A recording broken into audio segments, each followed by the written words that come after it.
কেমন আছো? আশা করি তোমরা সকলে খুব ভালো আছো আর আমিও খুব ভালো আছি। তো সুপর্ণা সরকারের চ্যানেলে তোমাদের সবাইকে জানাই স্বাগতম। তো কালকে নীল পুজো, আজকে হচ্ছে সন্ন্যাসী ঘাট।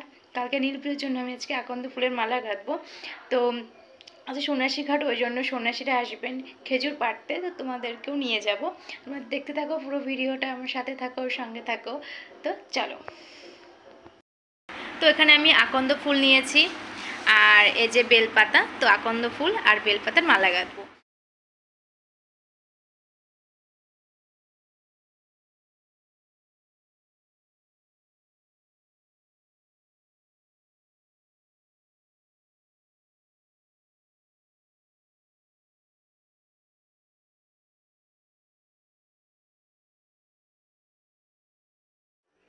তো আমার মালা গাঁথা কমপ্লিট। যে বড় মালাটা দেখছো, এটা যে মূল সন্ন্যাসী তাকে পরানো হবে। আর মালাগুলো কেমন হয়েছে আমাকে অবশ্যই কমেন্ট করে জানিও। তো চলে এসছে, তো চলো আমরা যাই। তাতেই চলে এসছে।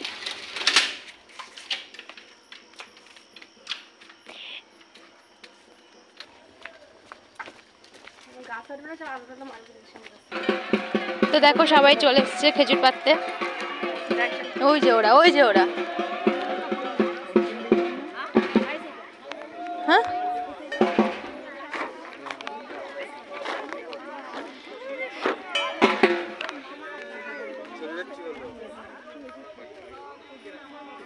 তো দেখো খেজুর পাতে চলে এসছে সব সন্ন্যাসীরা, আর অনেকে আছে, গ্রামবাসী অনেকে আছে।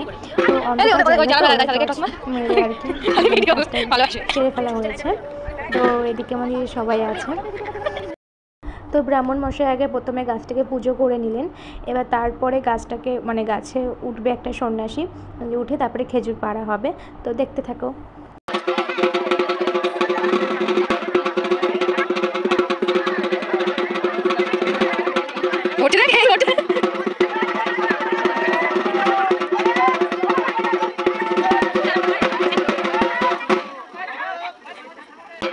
তো সন্ন্যাসী গাছে উঠে পড়েছে, মানে খেজুর পাড়তে, আর পাতার মধ্যে ঢুকে গেছে, ভালো দেখাও যাচ্ছে না। তো খেজুর কিছু কিছু পেরেছে, কারণ কাছে তো মানে ছিটতেও অনেক অসুবিধা, তো অনেক কষ্ট করে পেরেছে।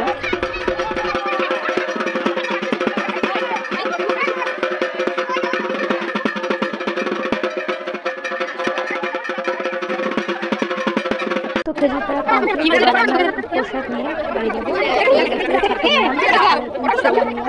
আমি হাত পেতেই আছি, আমাকে দিচ্ছেই না। তো অনেক কষ্ট করে দেখা হয়ে গেল, অন্ধকারের মধ্যে খুঁজে বার করেছি।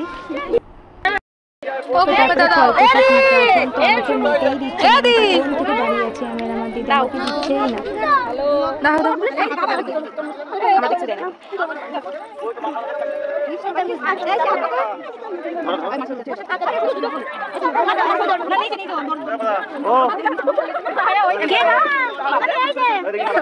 দেখো কোন দিকে হাতটা ধরেছে, এইদিকে দাও, আর এইদিকে দাও,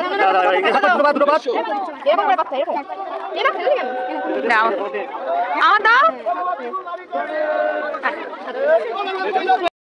তো আমাদের প্রসাদ নেওয়া কমপ্লিট, এবার আমি বাড়ি যাচ্ছি। তো কেমন লাগলো ভিডিওটা অবশ্যই কিন্তু কমেন্টে জানিও। ভিডিওটা এখানেই শেষ করছি। যদি ভালো লেগে থাকে লাইক, কমেন্ট, শেয়ার, সাবস্ক্রাইব অবশ্যই করো। আমার সাথে থেকো, পাশে থেকো। তো গুড নাইট, সকলেই সুস্থ থেকো। আর কে কে কালকে নীল পুজো করেছো, উপোস করেছো আমাকে অবশ্যই জানিও। Tata, bye bye.